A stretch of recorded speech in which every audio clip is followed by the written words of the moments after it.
In the lectures of this course, I have developed the subject of quantum electrodynamics roughly in the order in which it was historically formulated. This is instructive because it underlines the various problems that occur in development of a theory, either because of new experimental discoveries or because of theoretical inconsistencies, and then what kind of modifications are needed to overcome the hurdles. But nowadays the theory of quantum electrodynamics is described more as a finished product. So, we do not start at the historical level first with say the Maxwell's equations, then the Dirac equation, then efforts to combine the two and calculate various processes, and then come to a comprehensive picture. But rather than that, we write down the full theory in one shot and then derive various consequences depending on the application. So, this formulation is often described in the Lagrangian framework.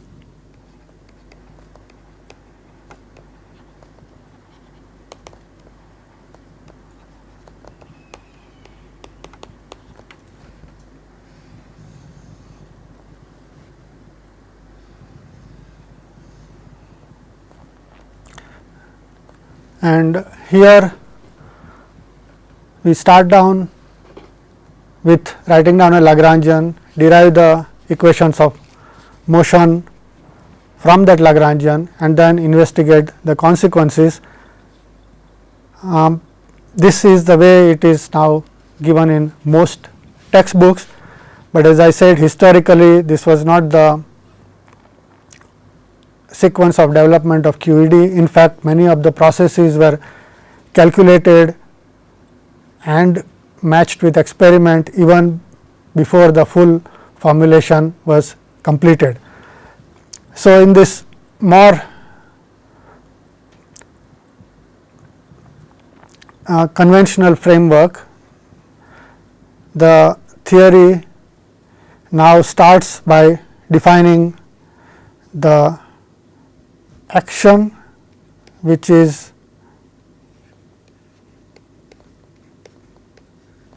integral of Lagrangian density, and in quantum theory it is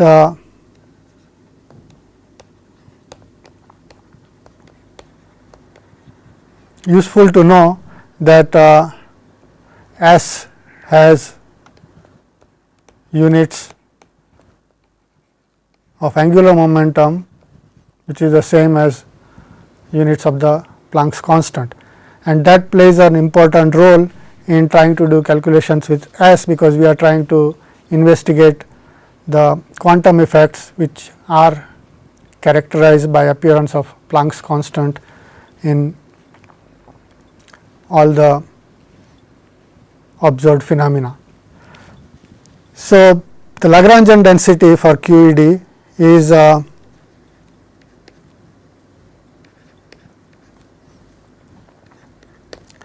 psi bar I d slash minus m psi minus 1/4 f mu square, and this has all the symmetries which we have already discussed. So, it is Lorentz and gauge invariant, which is seen in the fact that all the indices are contracted. F mu square is just a shorthand for F mu contracted with F mu, and gauge invariance automatically is taken care of by appearance of covariant derivatives. On top of that, it also has the discrete symmetries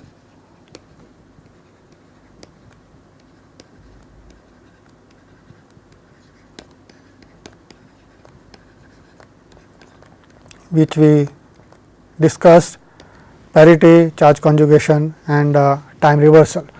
So, everything which follows from this action will follow the rules of these symmetries, and in particular we can construct all the equations which we have used by taking this Lagrangian and following the Euler-Lagrange variational procedure to derive the equations of motions. So, the equations of motions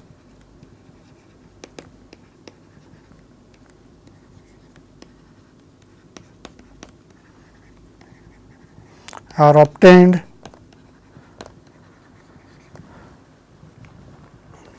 by variational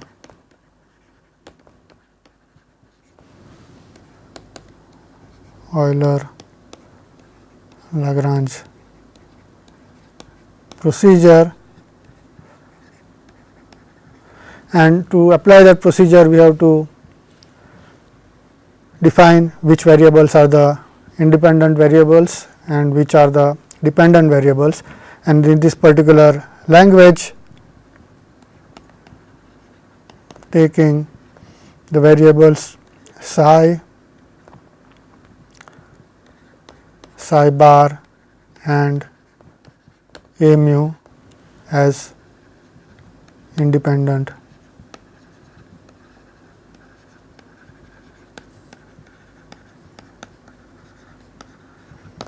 It is important to note that psi and psi bar are treated as independent variables in this Lagrangian framework, which is different than the Hamiltonian procedure which we used earlier, where psi bar was treated as psi dagger multiplied by gamma 0. Here they are independent variables, which is indeed necessary to obtain the correct equations, because the term in the Lagrangian has only first derivative when fermion fields are involved. For the photon, it is a second derivative term, each f mu has one derivative, and so there is the more standard prescription to get the equations for that. So, let me just write down the equations which are easily seen. So, the Dirac equation is easily obtained by just varying psi bar. Psi bar does not have any derivatives acting on it, and so the Dirac equation appears rather immediately, which is I d slash minus m psi equal to 0. So, this is very simple. I should mention that the covariant derivatives have a very specific structure in the notations I have used, where d mu is ordinary derivative plus I e a mu in the units in which h cross and c are set equal to 1. Okay. So, this is the Dirac equation. Now, one can vary psi. It is more convenient in this particular case to first do an integration by parts. So, this derivative in d slash now acts on the left on psi bar with a change of sign, and then the equation does not have any derivatives of psi remaining in it. So, that gives this conjugate of Dirac equation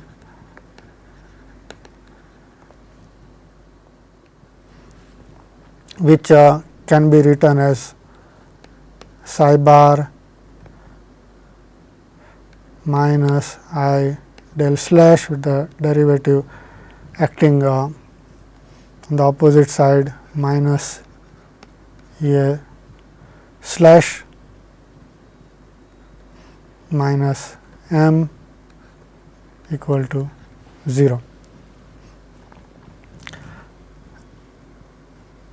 And so, this is again the standard form. One can obtain this equation from the Dirac equation by the usual procedure of taking Hermitian conjugates and changing the orders of derivatives from one side to another depending on where psi and psi bar appear. So, this is also standard result, and the third equation appears where I vary a mu. Now, a mu appears in two parts. Inside f mu it is acted on by derivatives, and inside psi bar d slash I it does not have any derivative, but it just couples to psi bar and psi. And now, by differentiating by d mu a nu over f mu nu, you get the result that this gives the Maxwell's equations,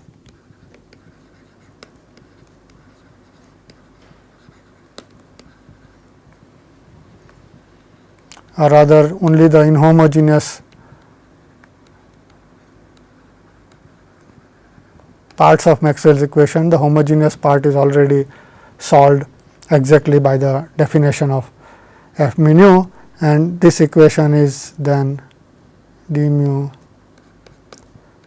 f mu nu is equal to E times psi bar gamma nu psi, and this is the quantity which we had called the current. So, all these equations are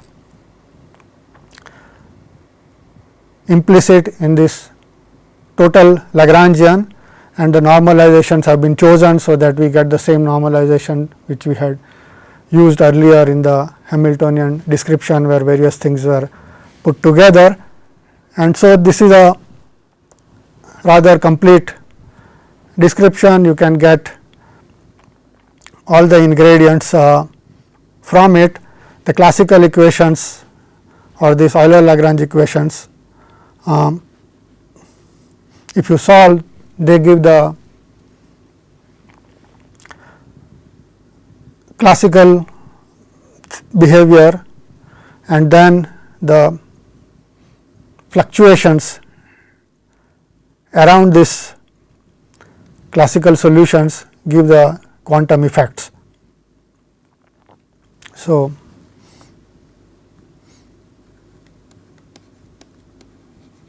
solutions of these equations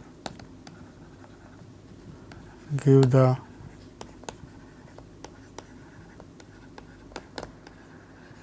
classical behavior and fluctuations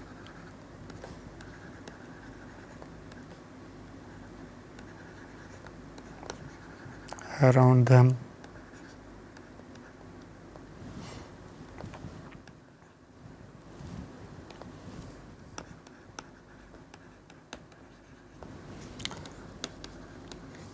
Provide the quantum corrections. I also want to state that in doing these formal manipulations with action or the Lagrangian density, so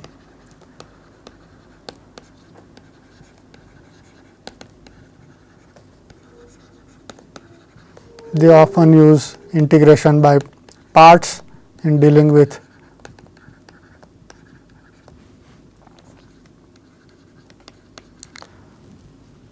the theory, and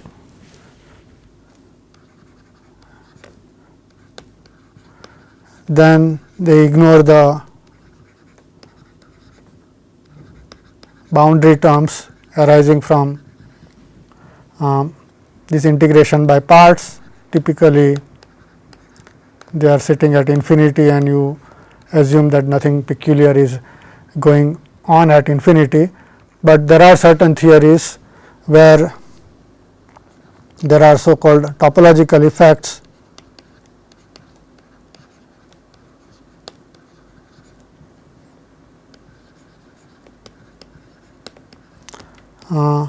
more careful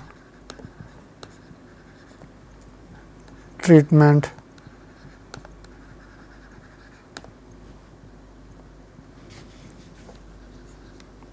of the boundary terms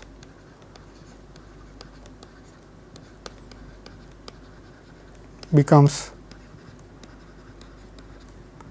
necessary. Fortunately, in case of QED, this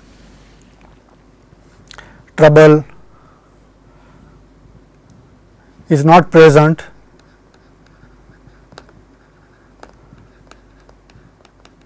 and we can just ignore the boundary terms in dealing with this Lagrangian framework. Furthermore, given the Lagrangian,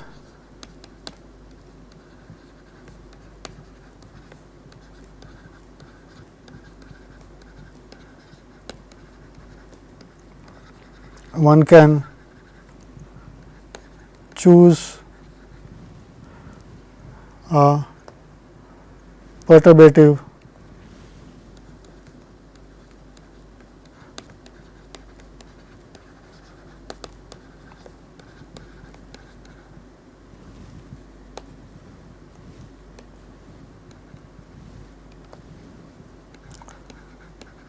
vacuum, which means no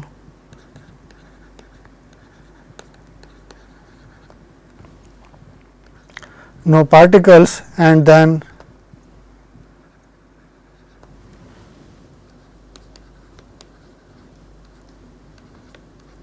expand around it to obtain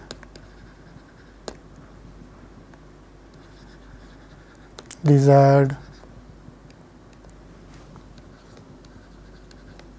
correlation.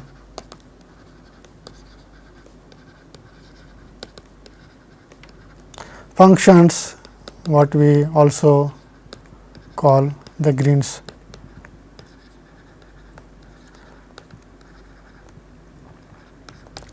and to do that, all one has to do is a simple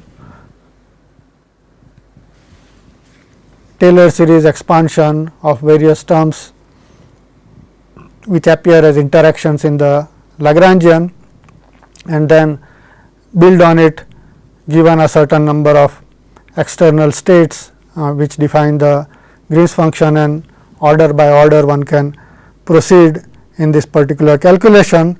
The Feynman rules which we used for this procedure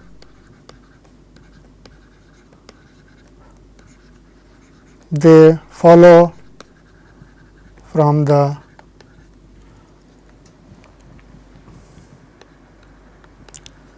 Lagrangian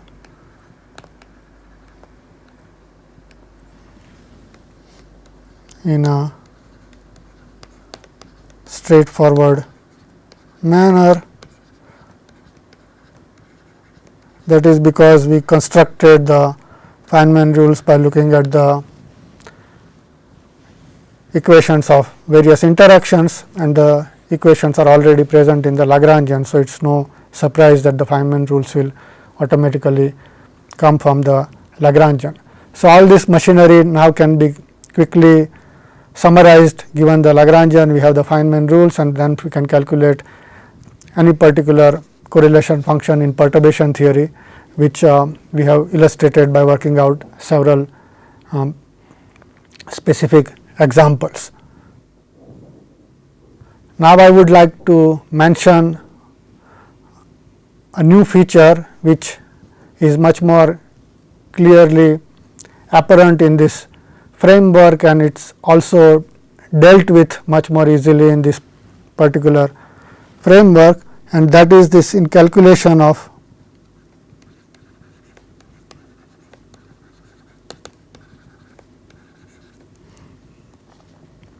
this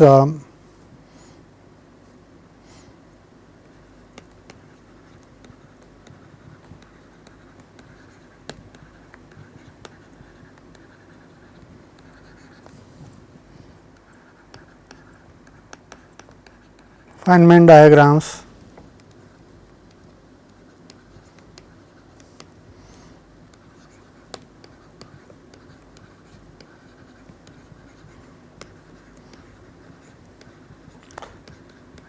divergences may appear in the language which we have used. They appear inside momentum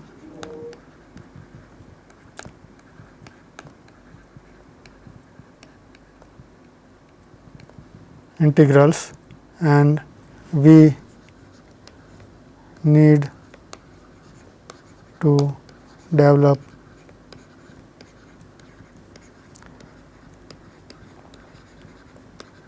a procedure to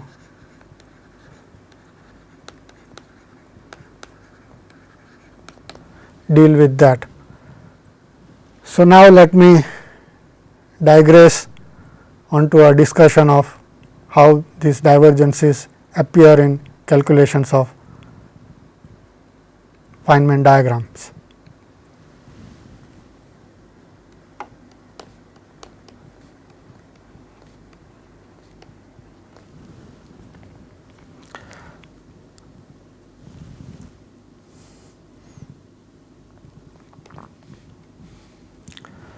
These divergences appear in two particular limit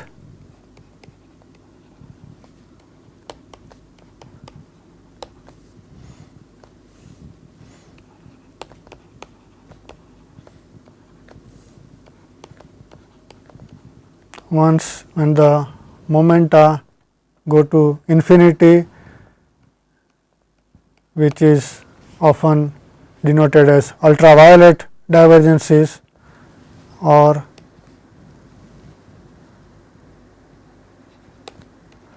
at momentum going to 0, which are referred to as infrared divergences, and in particular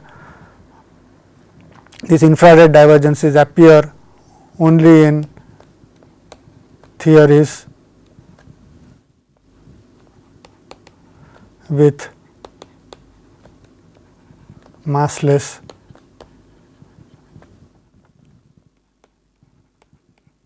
particles, because we will soon see that the origin of the divergences are the various factors of propagators, and only when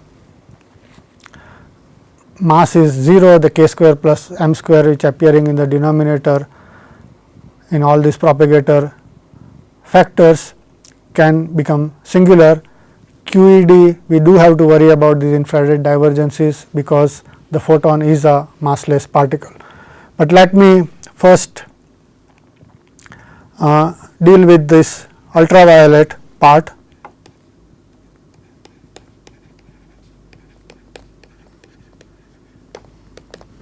Which is a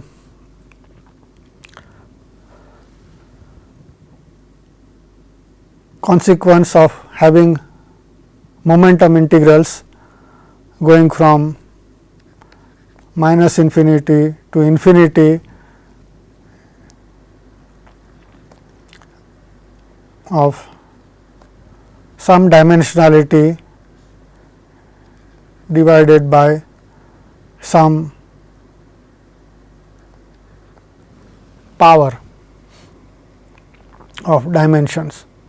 and typically the angular integrals are all thrown out, or rather they are all finite, and we only have to worry about the radial integral, and in that particular case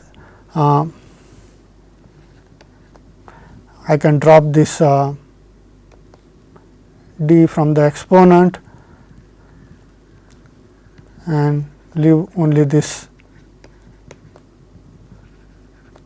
behavior as k going to infinity. So, whenever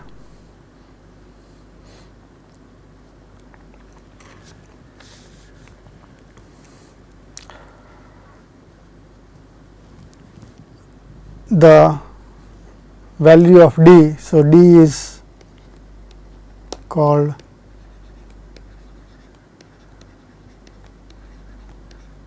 superficial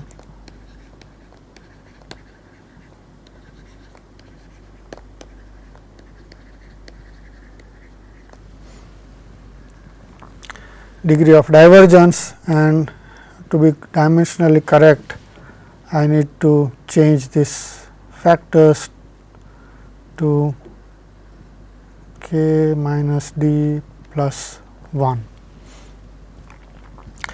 and in particular d equal to 0 is logarithmic divergence, and d greater than 0 is power law divergence. So, to understand this divergence, we need to estimate what is the value of d for a given Feynman diagram, and that follows from using the various rules of counting powers of momenta in each of the factors that appear inside Feynman diagrams. In case of QED, in QED with 3 plus 1 dimensions, the coupling is dimensionless and d depends only on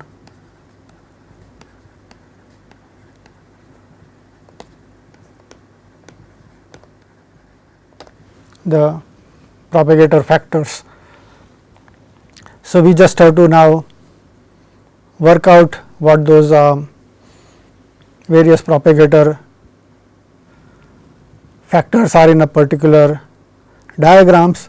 So, in a given diagram,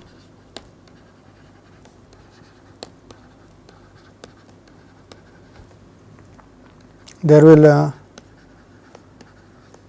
are vertices which I will denote as V, then there are internal propagator lines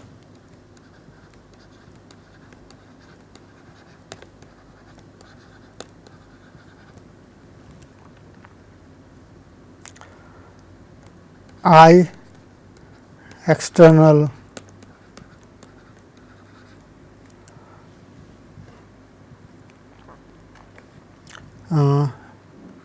state lines E, and closed loops, and we will only talk about irreducible ones and also independent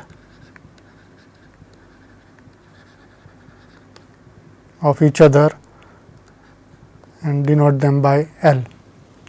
So, now there are various relations between D and these numbers of V, I, E and L. So, the diagrams,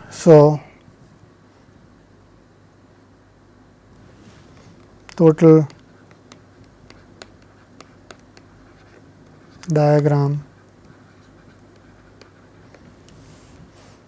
behaves as limit k going to infinity k raised to d from the structure which we have assumed, and we want to avoid the positive or 0 powers of d.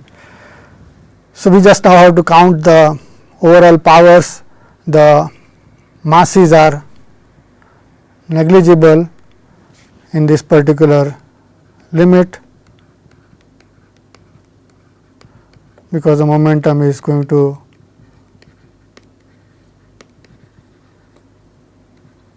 infinity, and we just have to do a simple rule of putting the various factor together.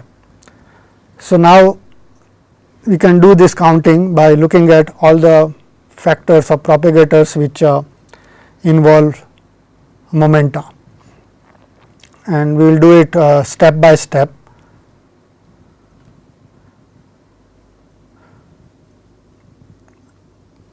So, the first step is to count the independent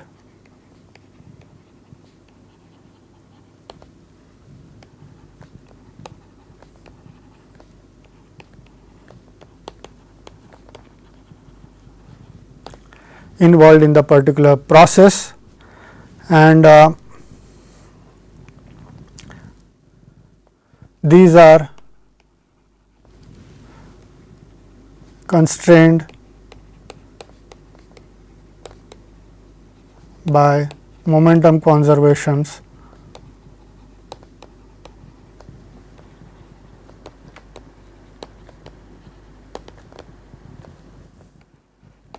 at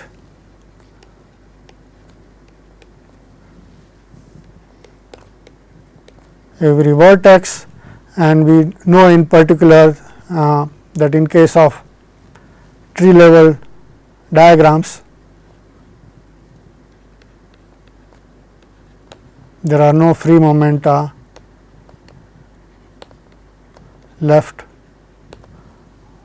in tree diagrams once all these conservation rules are applied. So, counting is very simple. Every internal line brings in 1. So,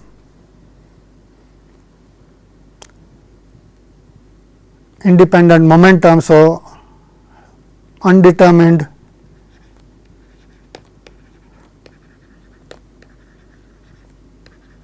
number of momenta. It also happens to be the same as number of loops, and these are the momenta which by the rules of quantum theory they are not fixed and they are not observed. So, we must sum over all the possibilities, and by summing over all the possibilities are where this integrals over momenta will arise, and they can lead to divergences according to the value of d. And we just look at the momenta which are introduced by drawing a general diagram. So, every internal line gets a new momentum label. Then every vertex introduces one delta function which eliminates one degree of freedom for a momentum. So, we have I minus v, but all the vertices cannot be counted as constraints, because one of the constraint refers to the overall total momentum conservation, which depends only on the external legs and not on the internal momenta. So, actually only v minus 1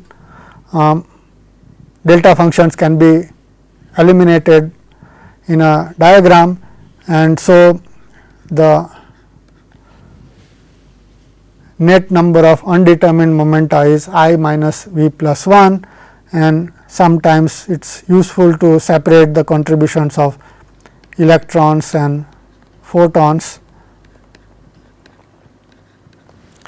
from this diagram, and this is a number of loops equal to L. So, this is one relation between the number of loops and the number of lines and vertices. Now, we can also count the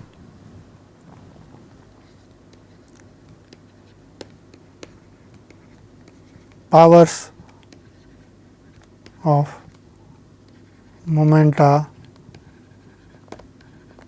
in propagators.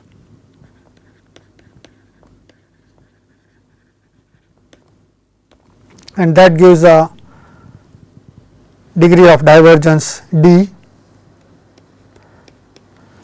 Now,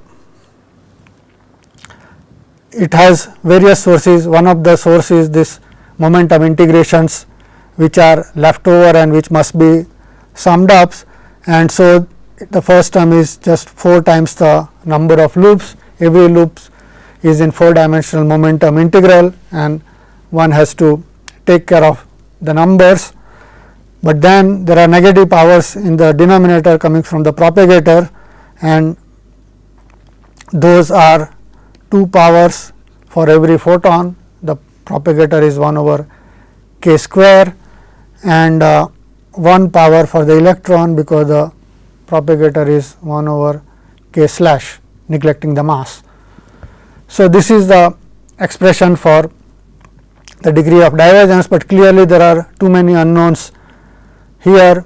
We do not have enough information to fix the value of d from these 2 equations alone.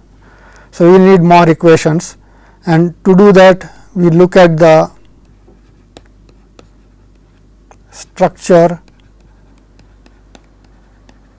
of interaction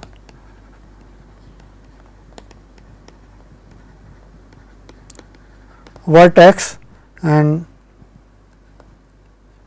in this particular theory it has a very specific form. It involves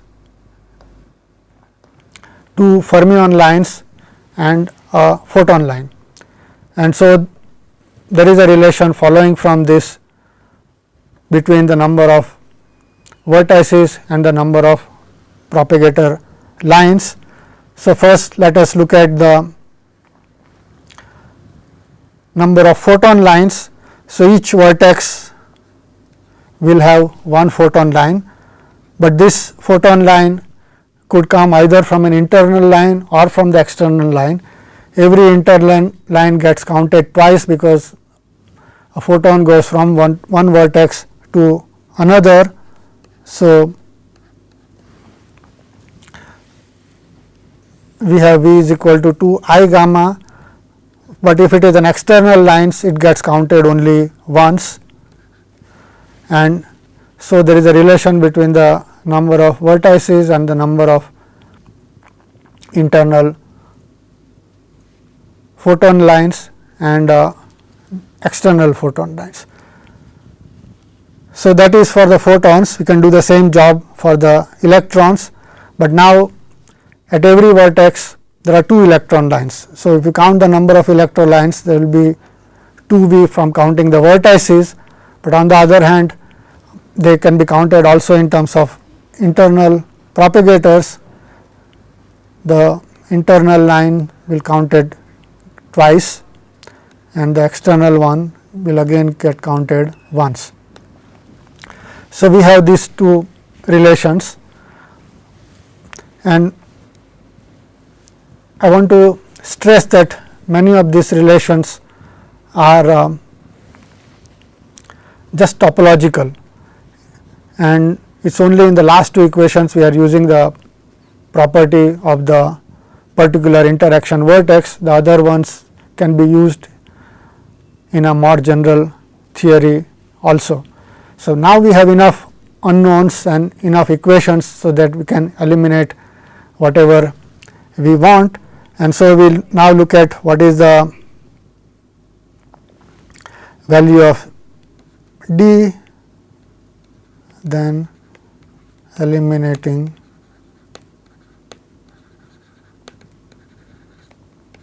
v I e and I gamma. Want to get rid of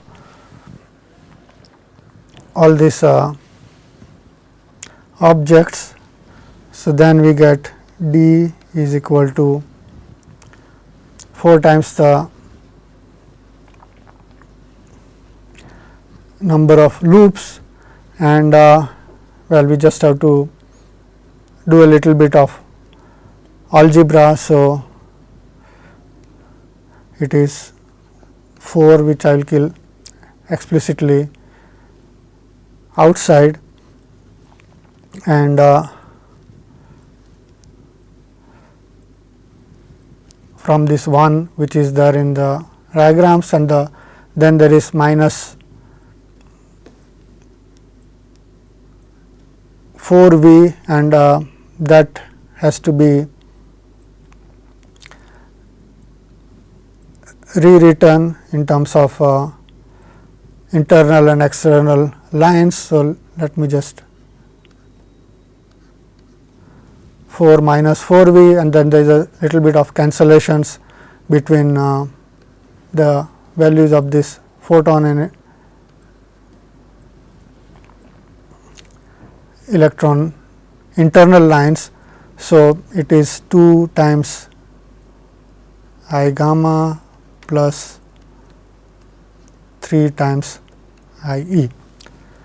So, we got rid of the number of loops. Now, we need to simplify this thing further, and we can substitute for v as well, but we will do it in a specific manner which will cancel all these internal line factors.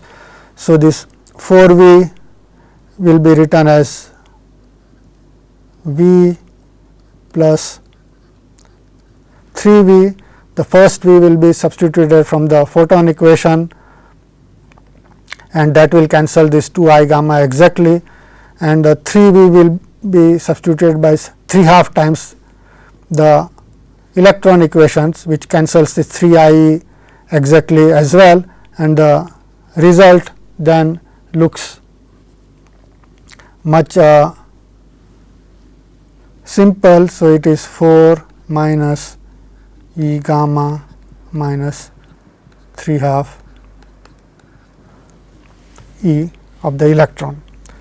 So, this is now a expression which is independent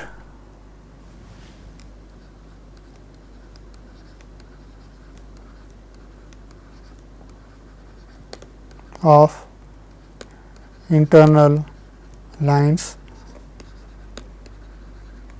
and vertices. It is a peculiar result for this particular theory, but it is extremely useful. So, that the d depends only on the type of Green's functions without worrying about internal details about how many orders you want to calculate the Green's function and whether things are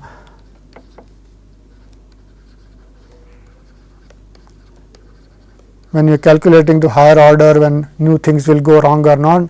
The order of the calculation does not appear here at all.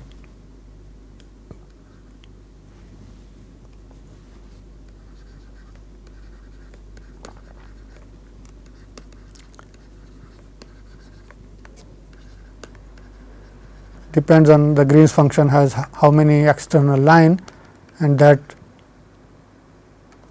is extremely helpful in doing calculations with this theory and looking at the various kind of divergences that arise and how to find solutions for them. So, before describing the solution, let me just describe the specific type of divergences.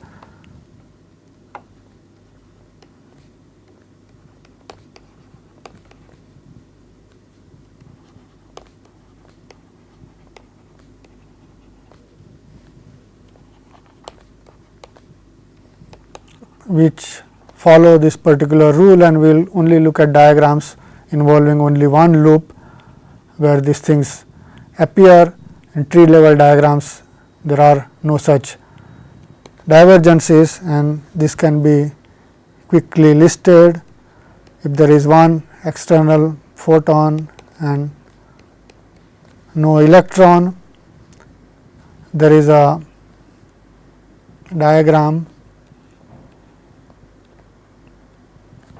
which is called the tadpole diagram for the reason of its shape. So, this is tadpole. Then one can have E gamma is equal to 2, E equal to 0. It gives a diagram which looks like a bubble connected by two ends, and this is a correction to the photon propagator, and this is called the vacuum polarization diagram. Then there is 3 photons and no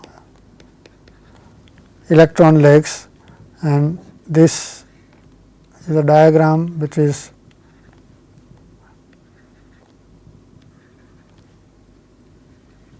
drawn in the shape of a triangle with photon attached to each vertex.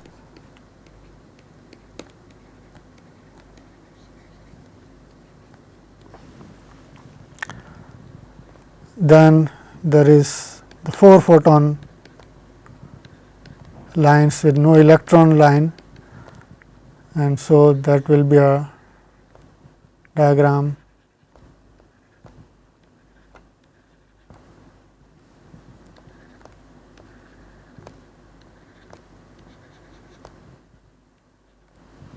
which looks like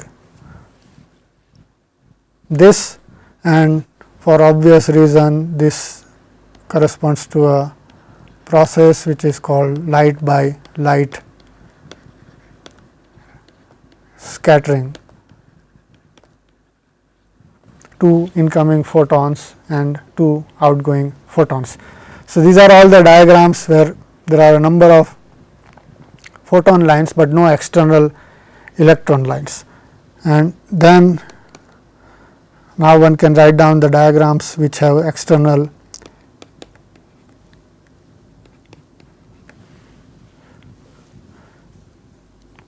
electron lines, and the simplest one is 2 electron lines and 1 photon loop interacting with it, and this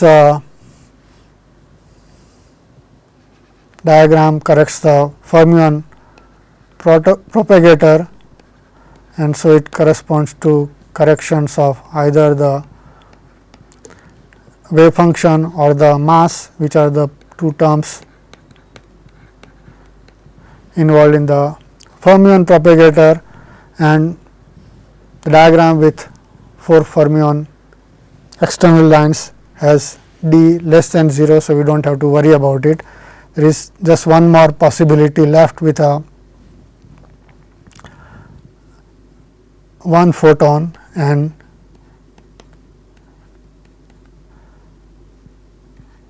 two electron lines, and that corresponds to the correction of a electron photon vortex,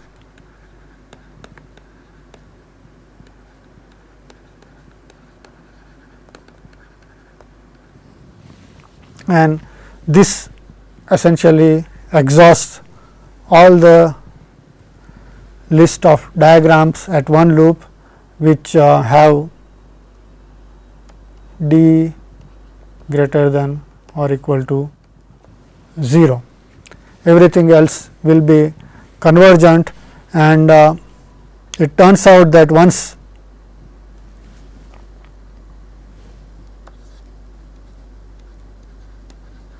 we take care of these divergences at one loop, no further divergences at higher orders or loops need to be tackled, and this is a particular feature of quantum electrodynamics connected with the fact that the degree of divergence depends only on the number of external lines, and one can give a detailed proof of this result based on extensions of this topological counting rules. I will not do that, but it is a useful thing to keep in mind that one loop we have to take care of a certain number of things, and after that there is nothing at all, and of course, at 0 loop, which is the tree level, there are no divergences by definition. So, this is a list of all the possibilities of various divergences, and we have to now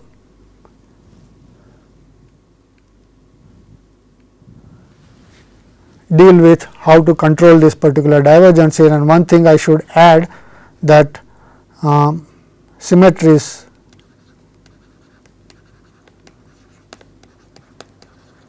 of the theory can reduce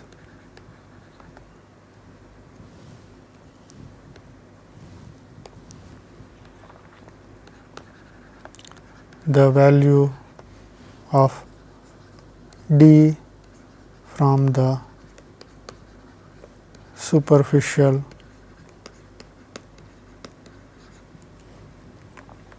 value above, and this is a fact because we have not used any details of symmetries in calculating this diagrams, but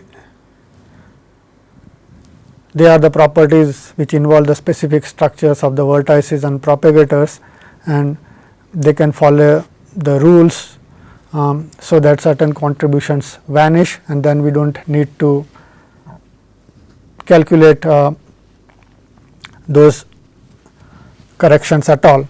So, this is as much as I would like to say about the appearance of the short distance divergences. Now come the question of how we are going to deal with them. So,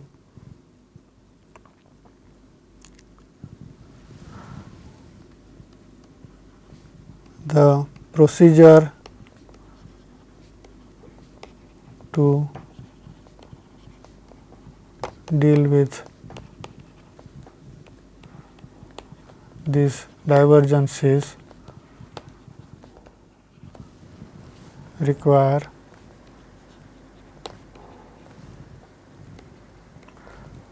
some or the other modification of the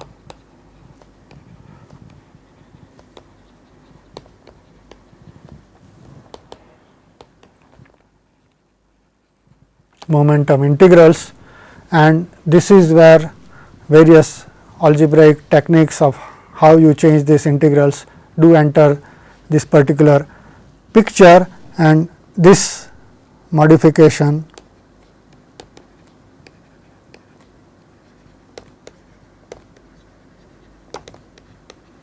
is called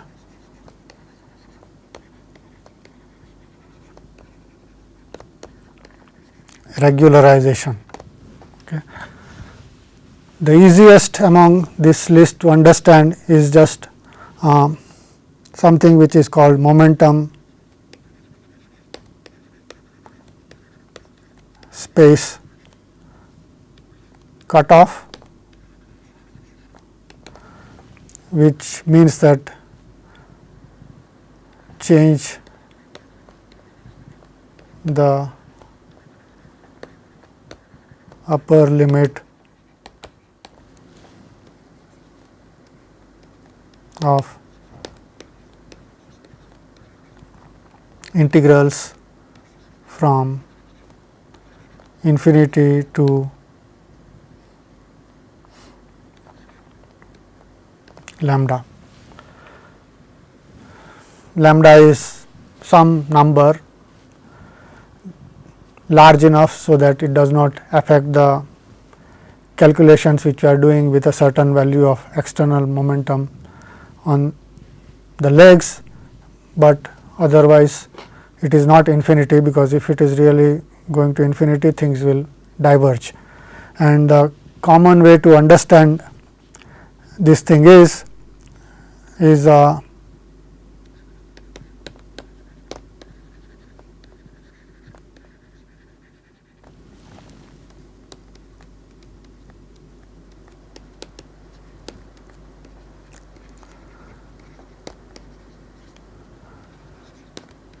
introduction of atomic structure in mechanics,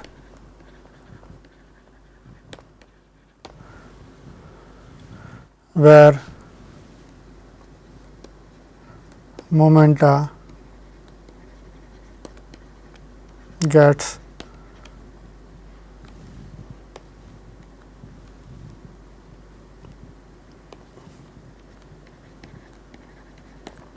restricted to the Brillouin zone and do not go all the way till infinity. So, one can phrase this cutoff in a various ways. So, in position space,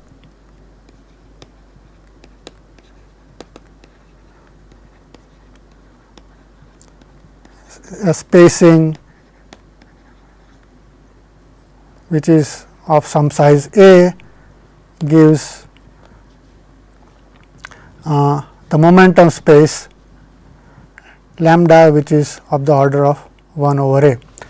And this is a technique which is easy to understand, because we have real atomic systems in which such behavior applies when we are trying to do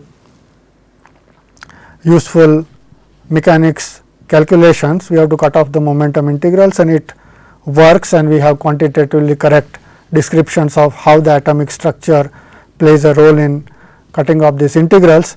And so, it is a convenient method to understand the divergences and its regularization, but there are other procedures as well. And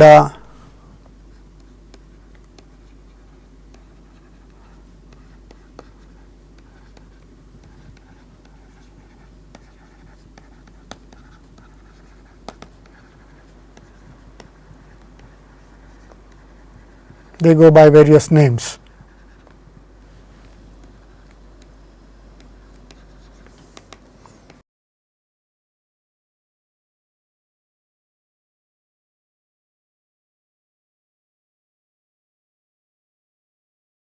One method is called Pauli-Villars, another method is called zeta function regularization, and yet another one is called dimensional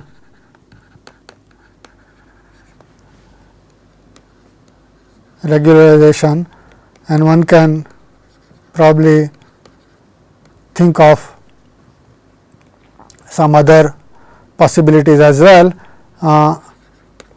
but the use of these various techniques is limited by ease of algebraic calculations with them, and in the present day machinery, it is actually the dimensional regularization form which is the most common in controlling the divergences that appear in quantum field theory.